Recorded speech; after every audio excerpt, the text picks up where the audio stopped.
ठंड में तीखा पालक पराठा बेचने वाली गरीब बहू। राधा सुबह से रेस्टोरेंट में काम कर रही होती है। वो बर्तन धो रही होती है और उसके चेहरे थकान नजर आ रही होती है।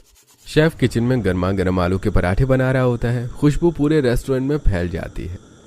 कितना अच्छा खाना बन रहा है। काश मैं भी अपने घर में ऐसा कुछ बना पाती, पर क्या करूं, थोड़े भी पैसे नहीं बचते। पर ये रेसिपी तो कितनी आसान लग रही है, ये तो मुझे जरूर सीखनी ही चाहिए। राधा रोज ऐसे ही हर तरह के खाने को बनते हुए देखकर उसकी रेसिपी सीखने की कोशिश करती है। उसे उम्मीद होती है कि शायद किसी दिन वो अपने घर में भी ऐसा खाना बनाकर सबको खुश कर दे। थकी हुई राधा घर पहुंचती है। जैसे वो दरवाजा खोलती है, उसकी बेटी ईशा भागते हुए आती है। माँ, आज कुछ अच्छा खाने को लाई हो ना? मैंने आपसे कहा था ना, आज मुझे सब्जी रोटी नहीं खानी, कुछ अच्छा खाना है। हाँ बेटा, आज रेस्टोरेंट का बचा हुआ खाना मुझे मिला है। कल सीमा को मिला था, इसीलिए सर ने आज मुझे दे दिया। राधा घर के अंदर जाती है। उसका पति महेंद्र चारपाई पर लेटा होता है। चेहरे पर कमजोरी होती है।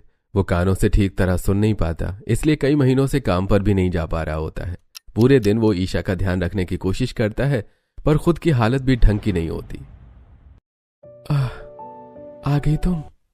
बेटा, आज तुझे बहुत याद कर रही थी और इससे तो कितनी ठंड लग रही थी। आते ही बोल रही थी कि मुझे अपनी मम्मी के पास जाना है। मम्मी, आप भी तो इसका मेरी तरह ही ख्याल रखती हो। मैं तो सुबह से रात तक काम करती हूँ, इसका ध्यान तो आपको ही रखना पड़ता है। हाँ बेटा, इसके लिए तो तू बिल्कुल बेफिक्र रहे, ये मेरी भी बेटी जैसी है। राधा खाने का डिब्बा खोलती है। सभी मिलकर खाना खाने बैठ जाते हैं। थोड़ी देर के लिए घर का दुख भूलकर सबकी आंखों में सिर्फ सुकून दिखता है। लो, मैं आपकी दवाई भी ले आई हूँ। रोज समय पर दवाई लेना, ये पूरे 1 महीने की दवाई है। ये सब काम मेरा होना चाहिए था, पर तुम कर रही हो। अब छोड़िए भी ये सब बातें, क्या फायदा। आप बस अपनी सेहत का ध्यान रखिए, हमें अभी बहुत कुछ करना है मिलकर। अगली सुबह जल्दी उठकर राधा घर से काम पर निकल जाती है। सर्द हवाएं तेज तेज चल रही होती हैं। रास्ते में गांव की कुछ औरतें तसले में लकड़ियां जलाकर हाथ सेक रही होती हैं। राधा तेज कदमों से उनकी तरफ से गुजरती है। जैसी राधा आगे बढ़ती है, पीछे से उसकी बातें शुरू हो जाती हैं। देखो बेचारी, रोज सुबह सुबह मर्दों की तरह घर से निकल जाती और शाम को लौटी है। हाँ, पति इसका बीमार रहता और बेटी बेचारी बिना माँ के पल रही है, पूरा दिन दादी के पास ही रहती है।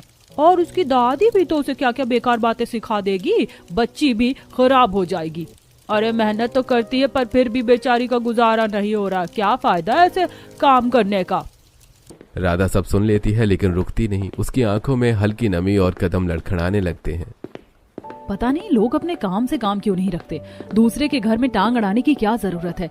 अगर मैं बाहर काम पर जा रही हूँ तो अपनी मर्जी